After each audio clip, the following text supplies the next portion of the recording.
Hello, everyone. Welcome back to Lead Score Monday. I'm Casey Hawkins, and I'm here with Chris Carolan and Rylee Powell. If you've been following along, you know we've spent the last few weeks unpacking what lead scoring should actually look like, building it in HubSpot, talking about engagement, trying to define intent. And last week we tackled who are we even lead scoring, because it turns out scoring customers versus prospects is a whole different ballgame. But today, while prepping, we realized we've been skipping over something pretty fundamental. Why the hell are we lead scoring anyway? Like, seriously. We all build these elaborate models, 10 points for a download, 25 for pricing page visit, 50 for a demo request, score hits 100. We hand it to sales, they call, and then what? Half the time it's too early, half the time it's the wrong person. The score told us to do something, but nobody ever asked, do what? So today we're stepping back. We're not talking about how to calculate the scores. We're talking about what you actually do with them once you have them. Because if the only answer is notify sales to call them, we're just automating the same broken funnel with fancier math. So we're going to cover what scores should trigger besides sales calls. What do you do when people who are highly engaged but will never buy from you? Is there still value there? And why I'm not cold calling every company that shows up in buyer intent for lead scoring. We'll look at examples across different business models. Chris, Rylee, are you guys ready to get into it? Let's do it. Let's do it. All right. Why? So Why are we lead scoring, Rylee? To allocate resources. Well, what resource? Yeah. So I love that you said that. I mean, I've said it multiple times on lives, on like client calls, everywhere. I've said, Rylee said this thing and it like really changed my life. But what I like about it is that deploy resources doesn't mean one thing. Right.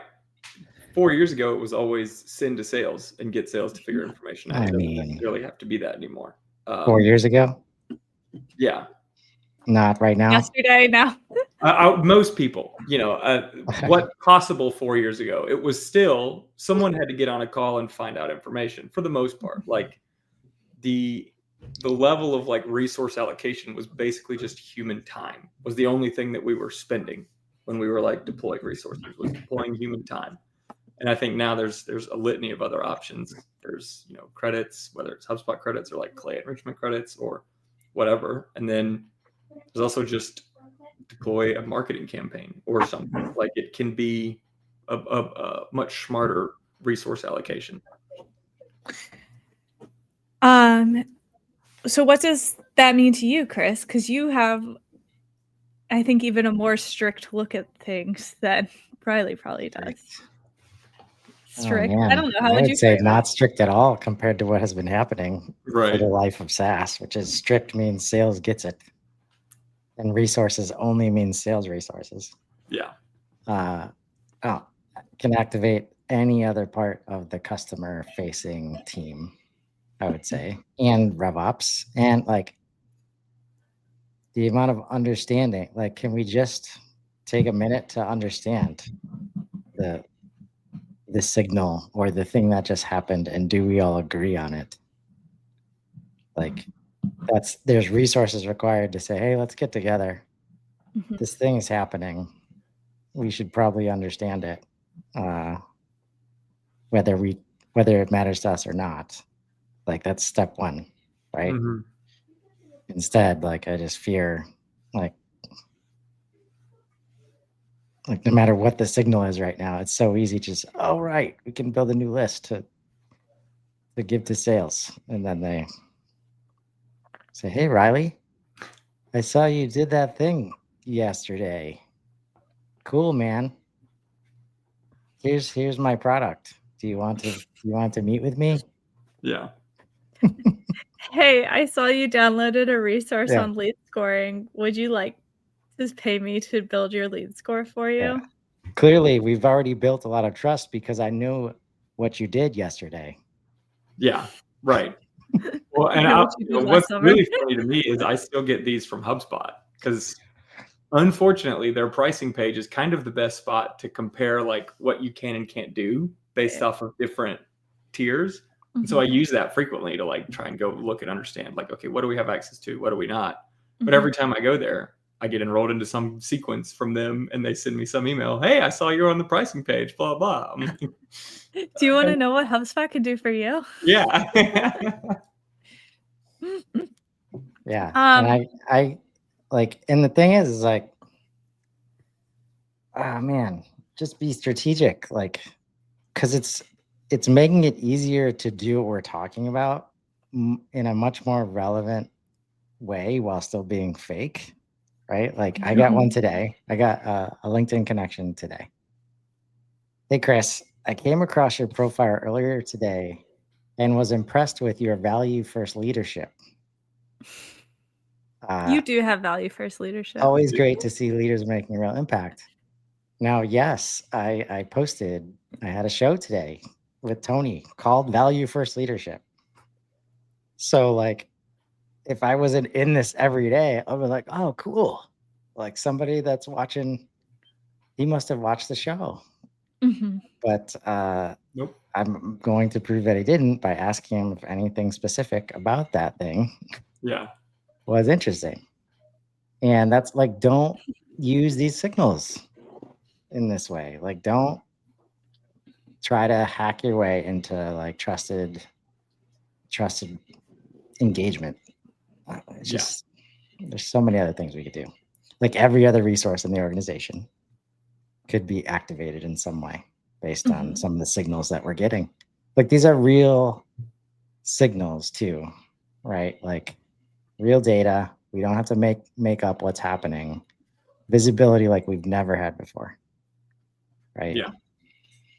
I've always used, like, I think there's kind of this concept of like a little micro journey when someone goes on, when they do a thing and these, you know, downstream things get kicked off. Viewing a pricing page has always been like, okay, there's this kind of known micro journey that would kind of kick off of enroll into a sequence from a sales rep and kick off and go downstream.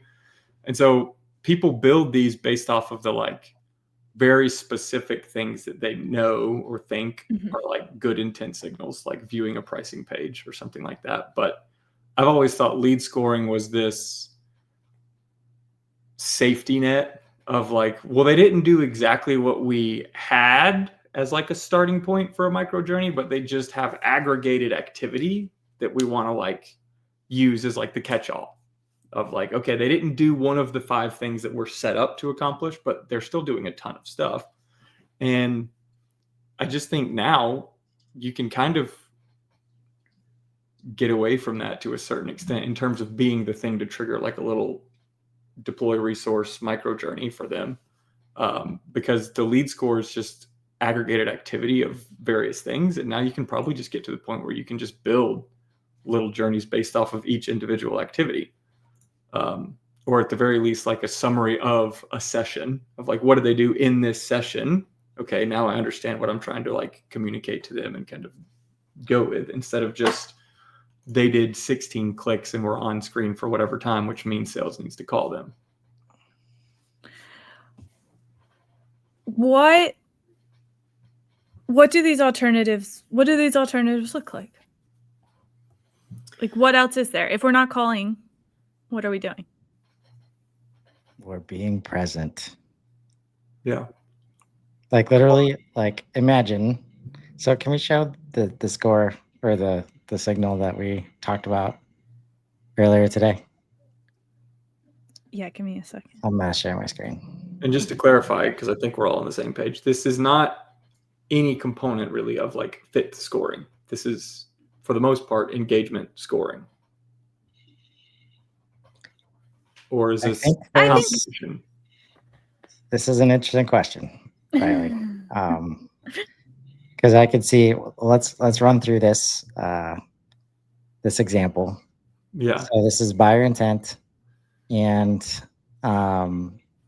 see the research. It's on my list because I've wanted to see people searching for lead scoring. I activated signals last week, and Just today, we found out that HubSpot gives you the past 30 days as soon as you pay those 10 credits per company, which is super cool. And now we've got a signal. So signal number one, researching lead scoring, even though it's low, right? This is where like I have no idea what this means. But we'll hover over low really quick if you would. Look, gotta start somewhere. Connectivity. This company has shown little to no increase.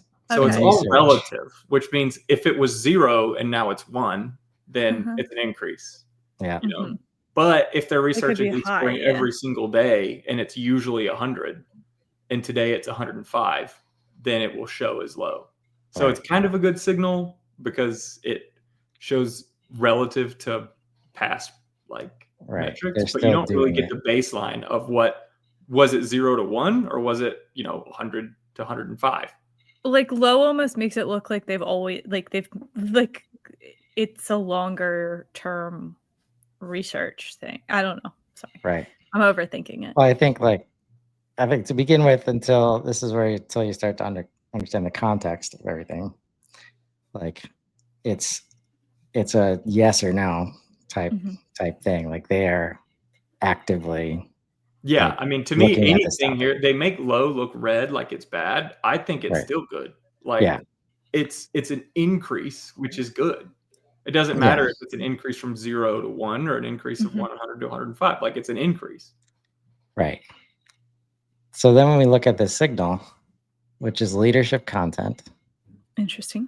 The VP and CTO authored a recent article on advancing connectivity and sensor solutions to enhance data center sustainability and technological innovation. I bet the VP and CTO wrote that themselves. What's that? 100%. I said, I bet they wrote it themselves.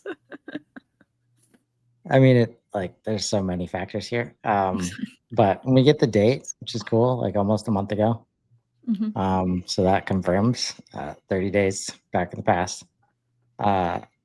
And so to your question, Rylee, is this engagement or not, or it's not fit? I'd say this probably is more in the fit category if our ICP includes somebody who writes articles or does leadership content. Because I would want to be wary of treating being indirect about engagement scores, like engagement with us or engagement with the community.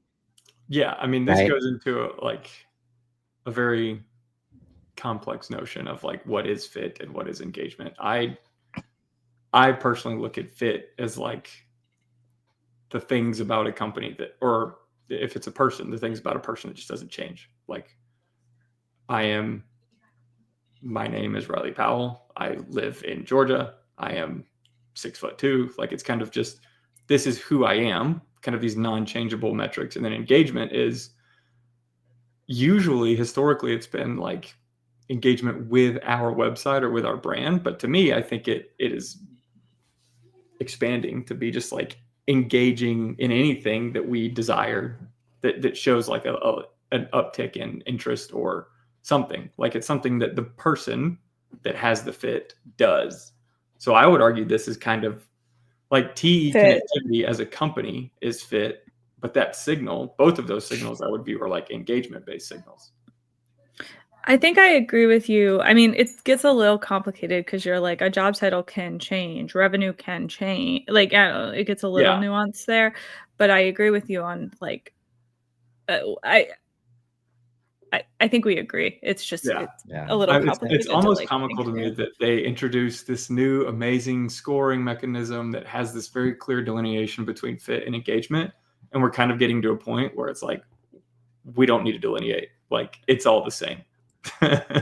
The engagement is so contextually dependent on the fit that it's kind of built into it itself, which is what most people did in the old scoring model. They had just these fit criteria built into these engagement things. So I don't think I've told either of you this. I'm building a score for a client right now. We're not building it in HubSpot. And because of that, I've had to get a little creative with like my strong opinions. But because it's not being built in HubSpot and the platform that we're building it in just doesn't have all the capabilities that HubSpot scoring does, whatever. What we're actually doing is we're basically only building a fit score. And instead of like engagement scores, we're just creating essentially lists or segments, if you will, of who fits like our buckets of engagement. So who in value first terms, we would be saying like who did an audience like activity this week. So like visited the blog, visited a resource, something like that. Yeah. Who did a research activity this week, visited the pricing page, whatever. And then who did like a hand raiser activity this week. And then we're using the score kind of as you like traditionally think about scores as to rank the people who did those, less so for the hand raisers, more so for the researcher and audience stage of like, who do we want to deploy resources to based on like, we know their activity fits this like bucket.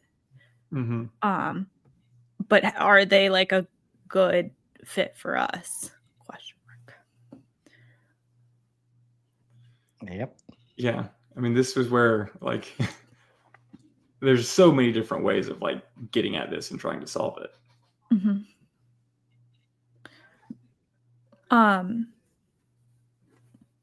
But I mean, specifically when we look at audience and researcher, we may not have enough data to have a fit score on those companies, individuals, whatever.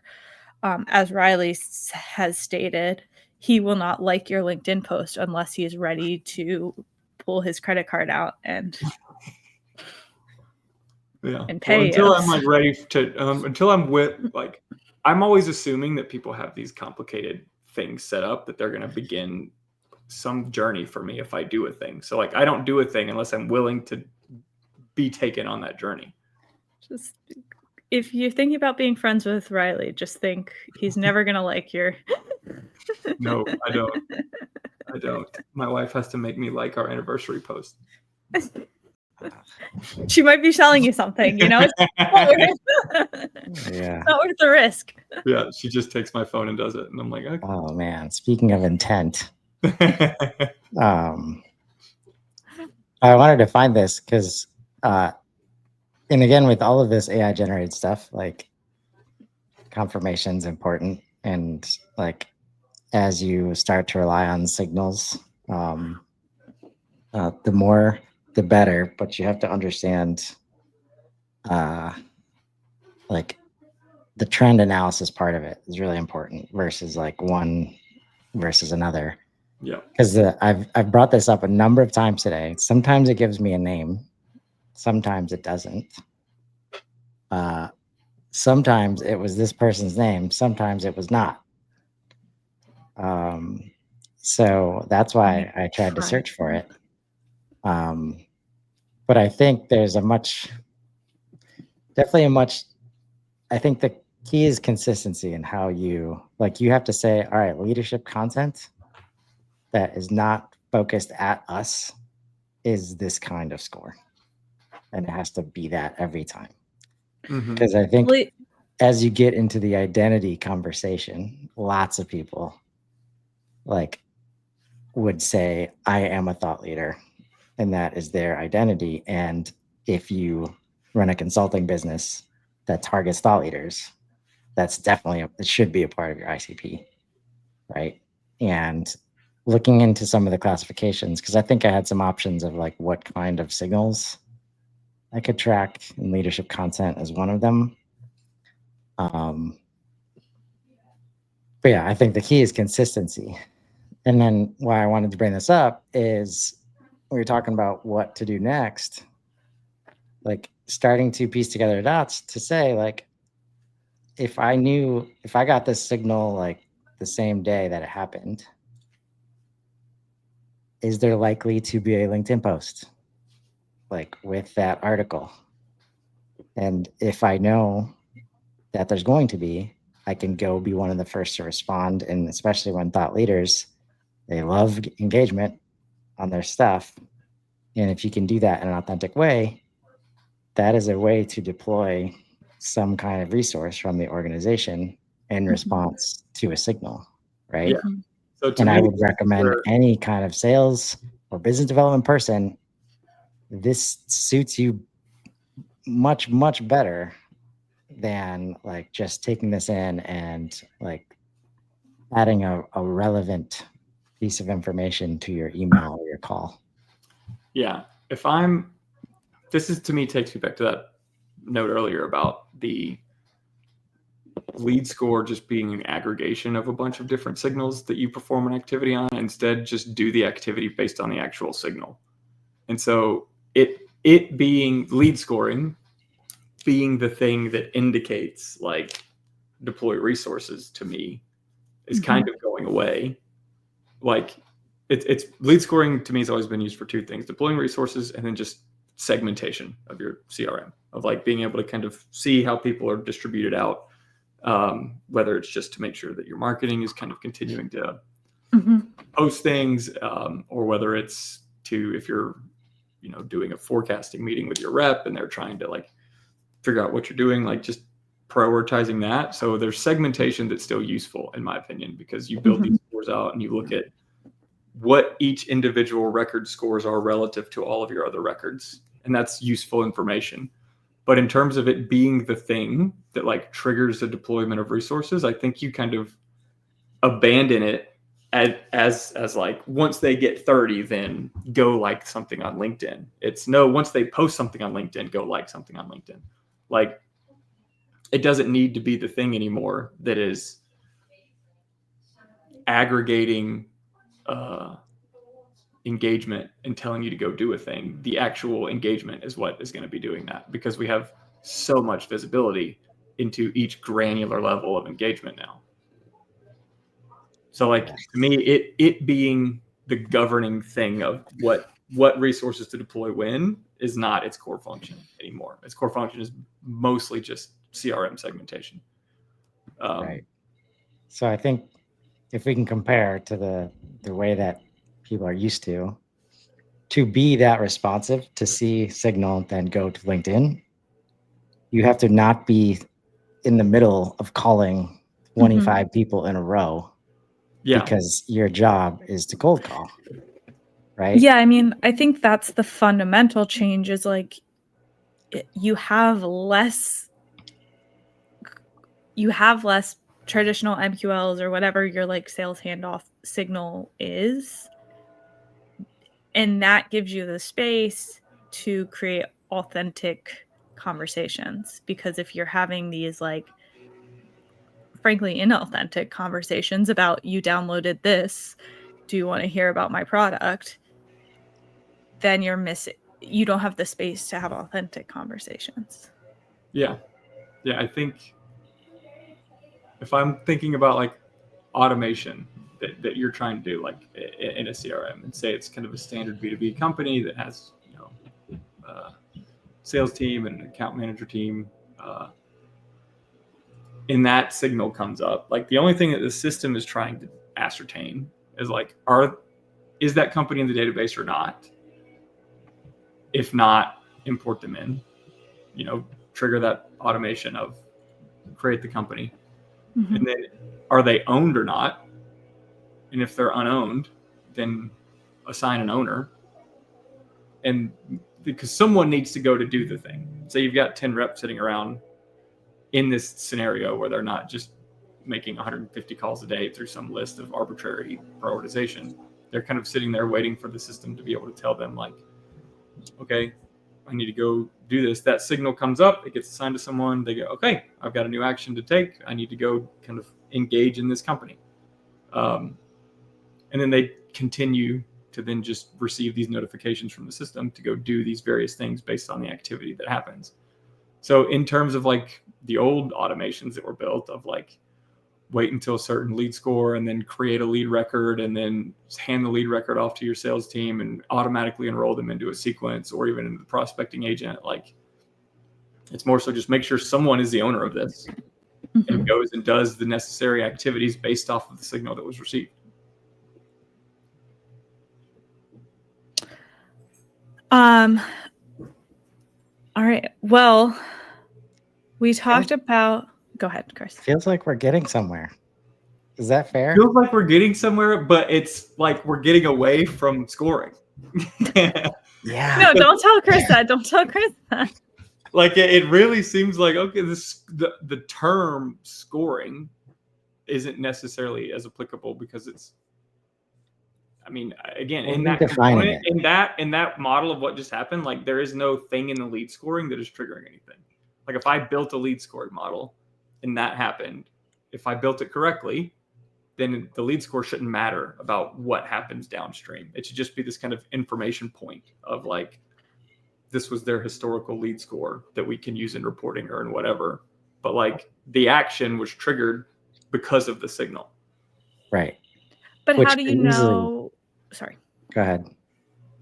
You're tracking specific companies. How do you know which companies to track them? That's the rub. That's your resource allocation. I think it's. Thank you. Oh, it's yes and, right? Because you could decide, right? And this is why signal recognition right now is of utmost importance as we have access to all this data. Do you know what it means, like for your business? And if you don't take a moment to talk it out loud with other people who are going to be seeing this stuff, you're never going to figure out whether this means something, because there will be cases like, and when HubSpot says signal-based scoring, right? It's the flexibility to say, hey, every time somebody posts about this topic and we respond, we get the business. Let's just make it easy, right? That signal, whenever it comes in, wherever it comes in from, is automatic, like hand raiser. Like even if it's a post not asking you for help, right? So it automatically tiers them up into like specific engagement process. But when the signals aren't that easy, it's often based on other context. And that's when the aggregate scoring, the aggregate understanding of context. Because if I've got an awesome marketing team and I'm in sales just waiting for these scores to come in, and I come in the morning, I've got 100 signals, right? I still need the scores to start. I still need some kind of prioritization, mechanism. Yeah. And I think you need, unless you're like launching a new company from scratch right now, a new website from scratch and all this, and you need to build the scoring to begin to like identify what are the things that you need to create, because you can't just do all of them at once. It's not a useful utilization of your time. Like you need to kind of have the scoring in place and then see which ones are these people doing that are resulting in positive progression and which ones are not. Because then you use that to like a webinar attendee or something is something that goes into your score, but never actually moves the needle. Then you don't really need to focus on like building out this assignment to sales component of it. Like then you're just, what is the next little half step forward if they do a webinar? So I think, until everybody figures out what that is, you build the lead scoring in, and then you use that to be able to understand what are these actions that you're building these kind of micro journeys, micro like progression states on. But it's based off of what took place, not based off of just an ambiguous score. Right. It's based off of real data. Yeah. Right. Yeah. And what you do depends on what took place, not based off of they have a high score. Right. Like what you do is independent of the score. The score is just useful for segmentation and reporting and like building out future stuff. But what the end person does that is supposed to go do something is just based off of the thing that took place. Yep. You're muted, Casey. Thank you. Chaos over here.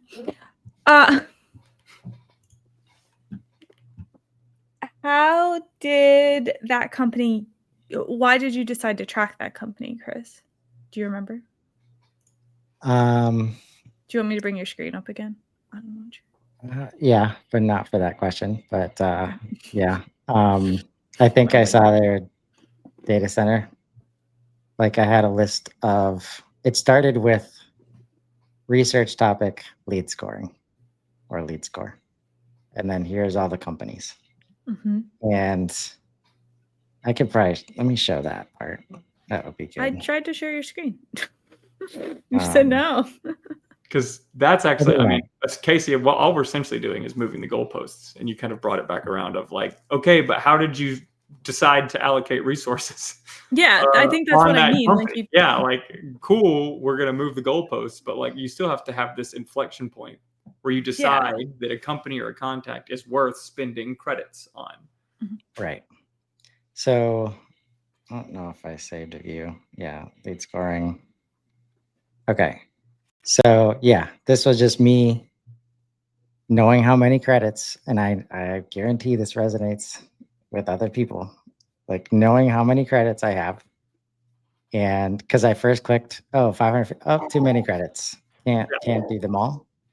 Okay, probably good because I don't need to be tracking T-Mobile and Shopify probably. Although this is where the Shopify filter applies to me. You have a company fit score that's weeding people out based off of revenue or employee size or publicly traded or whatever. But I mean, there's a view you can build here that is like, all right, let's get rid of the people that your human brain knew to get rid of. And that's where in my mind I have that fit star in the documented. And I actually did this with HubSpot. Somebody from HubSpot sales on time when I was trying to like build the manufacturing like niche. And we went through and like, so this would be, so I'm tracking them because medical devices is manufacturing. Yep. Right. And that's where we went through, and I think we picked like 20 different options that were in the industry, like drop down in HubSpot that could be classified as like manufacturing, right? There's no just manufacturing like catch-all, right? So this was me going through from the top to the bottom, and like definitely gut feel based on probably industry, maybe size. You don't want to reach out to Salesforce on their lead scoring? No, I'm good. Right. And but this is, I think this is added to companies but not tracking. But yeah, that was the first step, right? And then coming here, thankfully I got one signal. And what I wanted to show again is like HubSpot. See, this is where it gives me the wrong name. Yep. Here. Doesn't mean it's all bad. It just means that one thing is not correct. Yeah. Right. But this like top page views, recent page views, research about contacts, like HubSpot is making it very easy to not see this in a vacuum. And that situation I just described, where it's like every time they post on this topic, it's if we respond within X amount of time, it starts a conversation. And that's one of our goals as an organization, is to start conversations. Now, you could easily add qualifiers. Like if anybody's familiar with the Ask You Answer from Marcus Sheridan, one of the first things he noticed when he started just creating blogs about every question that was answered, that was being asked, to, like selling pools, was that anybody who had visited 30 pages or more was like 80% close rates. right? So you could add those qualifiers like very easily. And this is why I think it's important to do the workshop where the team is just looking at it together and clicking around HubSpot so you can see, is anything happening here? Is anything happening here? Do we care about it? Saying it out loud to each other. And it's like, no, probably not. But what if, and you see it, you click on maybe 3 signals in a row and you start to see the same thing, right? That stuff is so hard to like do asynchronously and get aligned on, right? But if you can come in, this is where HubSpot's making it so easy by putting all this stuff together. And I might be mentioning this all damn week, but like signals is in the URL here. It's important to HubSpot enough to be in the URL. Like signals is gonna be a thing. Get used to tracking and understanding signals. And if you do it well, AI, it's going to do some powerful things for you. Yeah. This is one of those things where, like, if you're an individual, like only individuals likely have the luxury of like paying attention to stuff like this most times, or like Fortune 100 companies that have teams just looking for leadership content, right? Yeah. But to the point of how they get here, basically it's using either the visitors tab or the research tab to a certain extent of like anonymized. If you're a standard B2B organization, like you're trying to identify a company that performs some level of engagement, whether it might be on your site or it might be, research intent or something else, but like you're looking for those levels of engagement and you're kind of applying your filter of a fit to them. And then adding them, then you're allocating your resource at that point. So some level of company fit score to me seems like the most foundational thing that's important to get understood and get correct. Get inside HubSpot and have built out some version of like, we do business with companies in the US between the revenue ranges of $1 million to $5 billion. And then you're only looking at those for these little signals. And then basically you kind of assign a rep or the owner or a founder or whoever to go like observe these, that if one of these happens again, you just alert them, hey, this engagement happened, go perform one of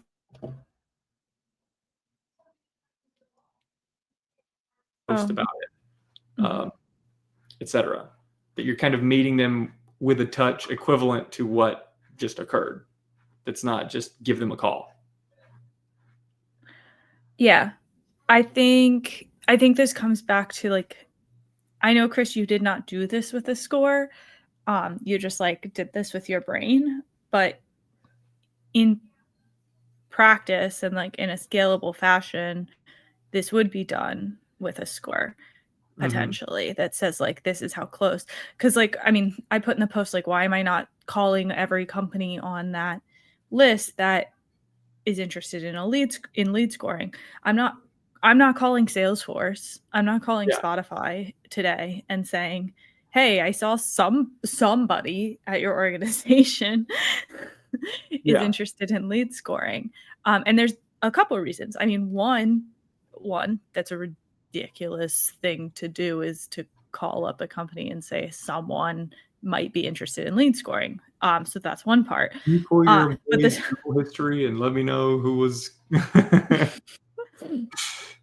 And I think that's the original half of this that I actually was hoping to was intending to discuss, was that piece, the whole like, that's ridiculous, that doesn't make any sense. What I might want to do is look at the company and see, like you said, Chris, who's writing about what, maybe connect with those people on LinkedIn, the people that I know are the best people to so if I was looking at lead scoring, I might look up the people who are the, sales managers, marketing managers. Do they have like a sales enablement person or marketing operations person, anything like that?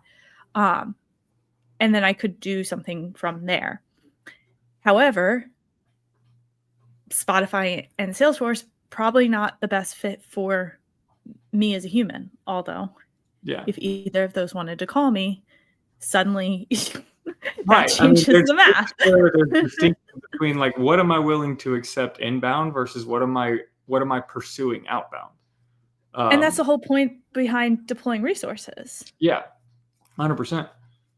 And then a lot of this goes to like, I mean, if let's say Spotify did reach out and wanted to do something with me, like that's probably too big of an undertaking than I'm ready to take on right now. So like if this is a B2B company level organization, like your fit criteria should include, to go back to the you ask the answer, like, okay, you're not going to do Spotify. Why? And then how can you configure some type of scoring mechanism to be able to weed those people out? Like, I just know that it would be too big of an undertaking that I can handle right now. If you're a team, if you're a B2B team that has like a services delivery team and you know that they're fully tapped on, or they're kind of getting tapped on resources, then you want to be like, all right, well, I'm going to be nurturing some of these people instead of like trying to actively open up a deal and win it, because we can't manage it right now.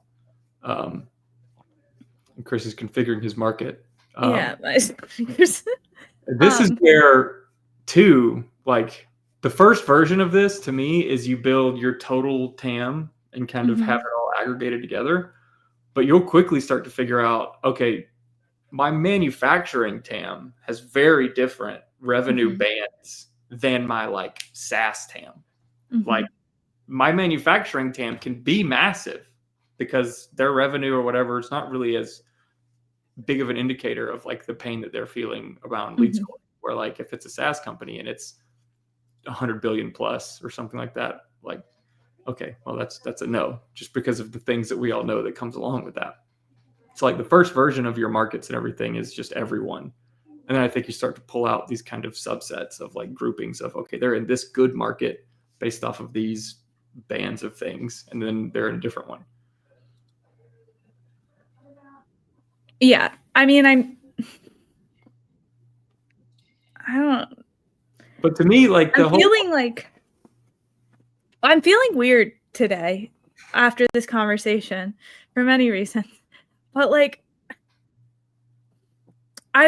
when the new lead scoring in HubSpot came out, the part I was most excited about was the engagement piece. And where we got to today, I'm like, wait, maybe that's the least important part.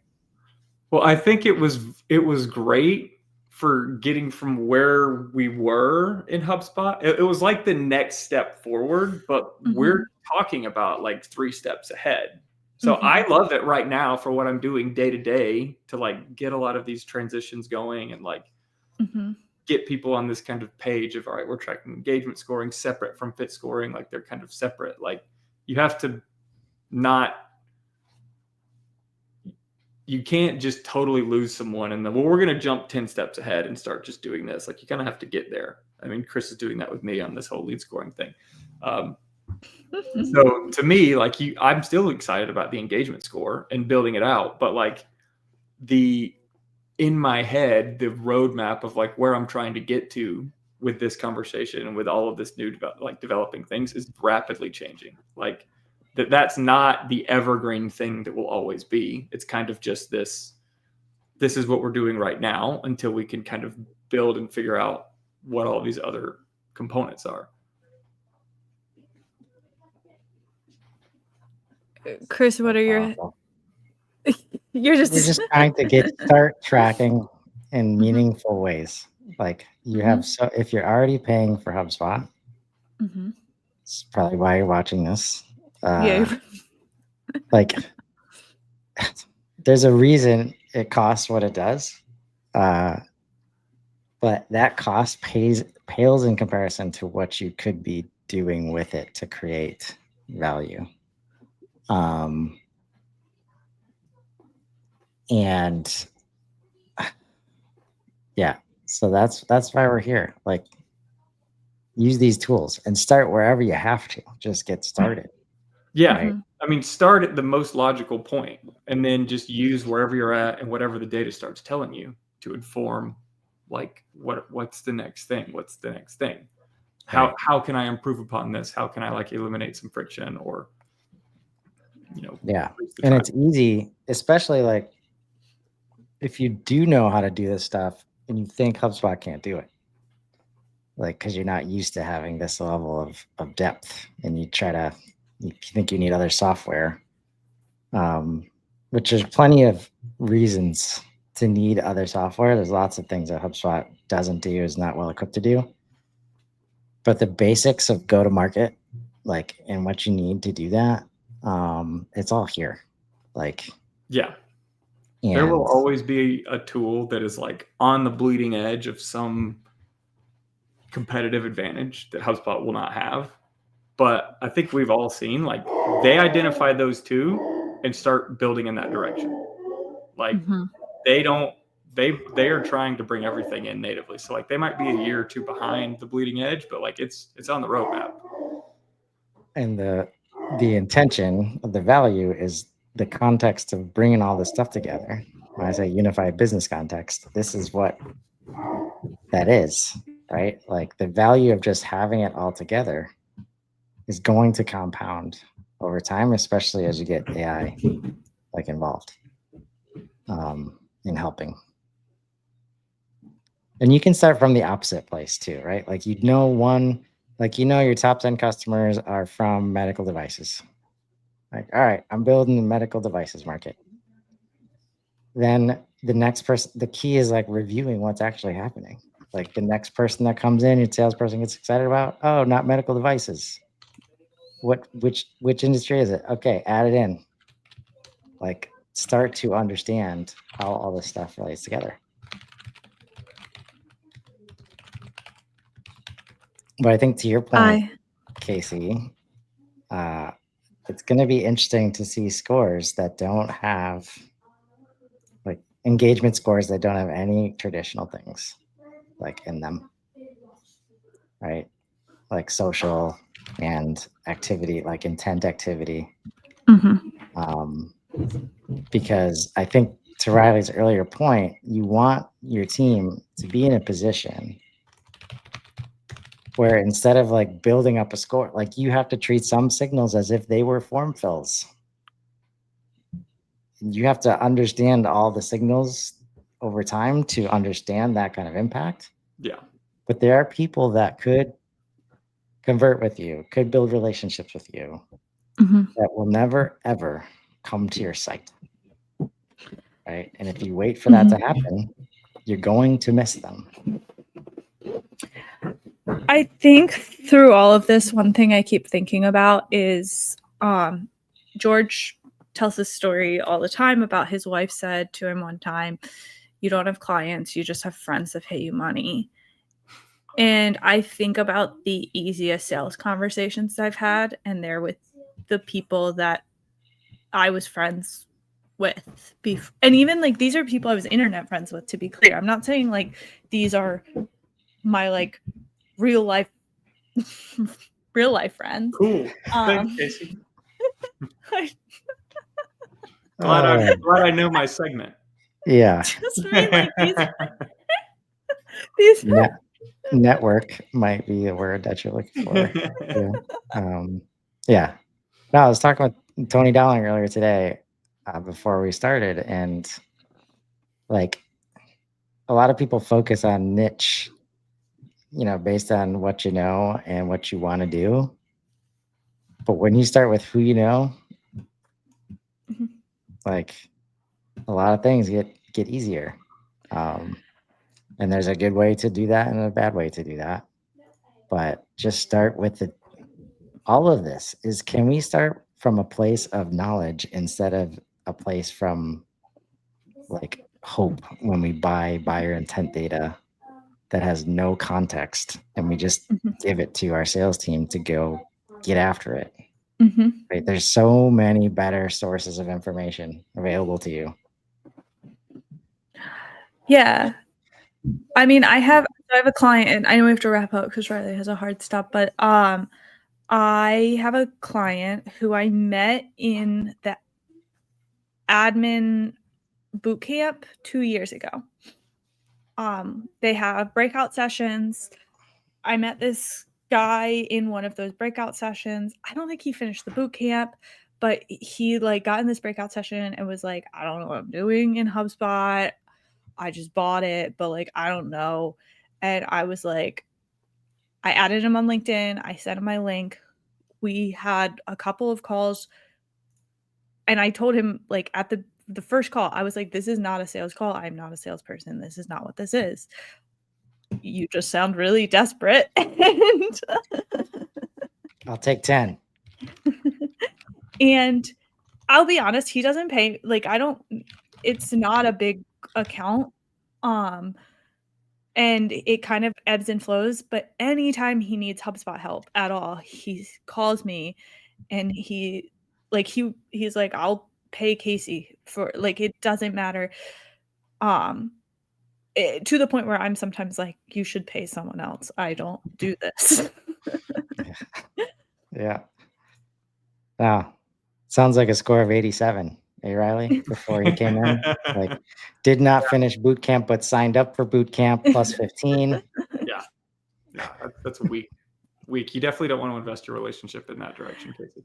But his company would be like an ICP for me, like a small to no marketing team company, has a paid HubSpot subscription, like, and so I knew and doesn't have a team owning HubSpot. That actually is kind of my ICP.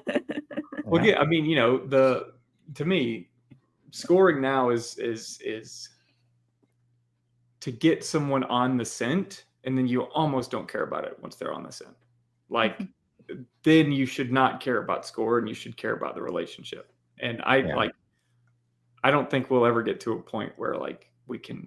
Did you say on the scent? Score relationships in a way like that. Did you say on the scent? Yeah. Okay. Or a conversation started. How about I mean, not even like, to your point with, have you had a conversation with that TE, like? Right. But I think it doesn't mean much. It doesn't become real until a conversation has started. Right. Yeah. I think once you have a conversation, then you can kind of, you know, like, at least you have to be in a place to where they can start. And that's what signals like can help you do. Now, I will leave this with, the deal scoring in HubSpot does a great job of, like, once a conversation has started, being able to like score a deal and move that through. But that is very distinct and separate from what we are currently talking about of lead scoring. Deal Score Monday coming 2026. Deal Score Tuesday, maybe. Or just switch to value for scoring, and then everybody gets a turn. Every kind of scoring, get in here. Yep. All important. We're open to all scores. Yep, we do not discriminate. Inclusive. Right. I gotta jump. Thank you guys. Have a good afternoon. We'll see you next week.